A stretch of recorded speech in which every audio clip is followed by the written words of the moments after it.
जैसे जैसे आप पराशक्ति से जुड़ेंगे वैसे वैसे आपका स्वभाव में, चेतना में चेंजिंग आना प्रारंभ हो जाएगा।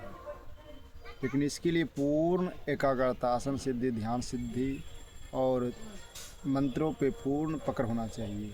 आंतरिक चेतना में पूर्ण एकाग्रता के साथ मन में वो पावर है, मन में वो चेतना जब सकारात्मक का रूप लेता है, मन मस्तिष्क से अंतरिक्ष होते हुए पराशक्ति अर्थात 10 महाविद्या में जो भी आप एक साधना महाविद्या कर रहे हैं, जैसे जैसे आप जुड़ते हैं वैसे वैसे जो भी अपने लिए या किसी और के लिए इच्छा प्रकट करते हैं वो तत्काल और तत्क्षण कार्य सिद्धि होना प्रारंभ हो जाता है। मानस शक्ति स्वयं का चेतना में जब परिवर्तन होता है, आपका मन, मस्तिष्क और आपका भाव, तो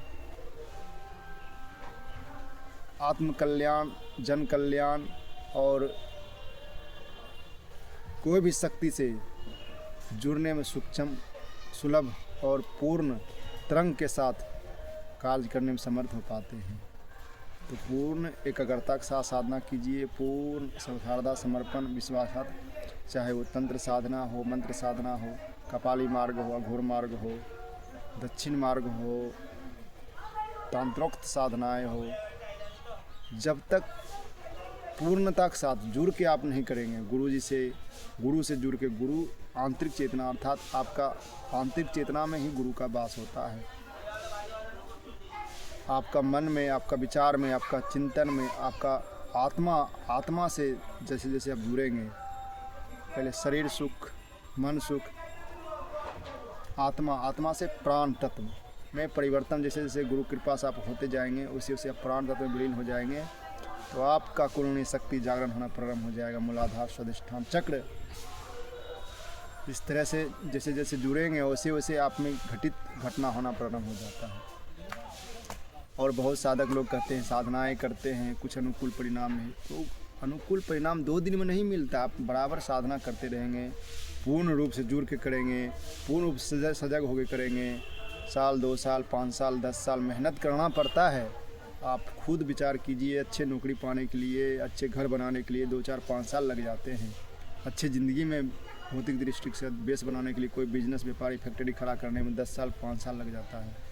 तो आप कोई भी महाविद्या साधना हो, जैसे अप्सरा साधना हो, यक्षिणी साधना हो, योगिनी साधना, पहले तो स्वयं शुद्धि होता है ना। कोई भी मंत्र जब करते हैं शुद्धि होता है, मन में, विचार में, चिंतन में, संस्कार में, व्यवहार में, चरित्र में, पवित्र में।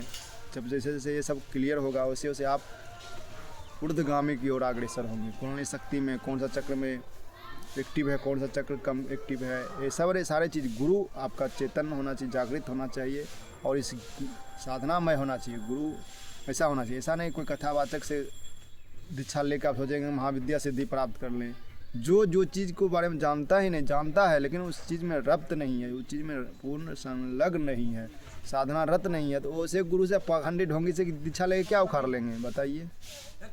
इस लाइन में क्या है, हमारे परम पूजनीय स्वामी सदगुरु निखिलेश्वरानंद जी का आप जानते हैं, मानते हैं, लेकिन उनके विचारों को, उनके चेतना को, उनके जो उन्होंने कहना चाहते थे, जो कह रहे हैं, उनको आत्मसात करेंगे और जो साधना मार्ग पूर्णता के साथ गहराई में उतर चुके हैं उसे गुरु से मार्गदर्शक में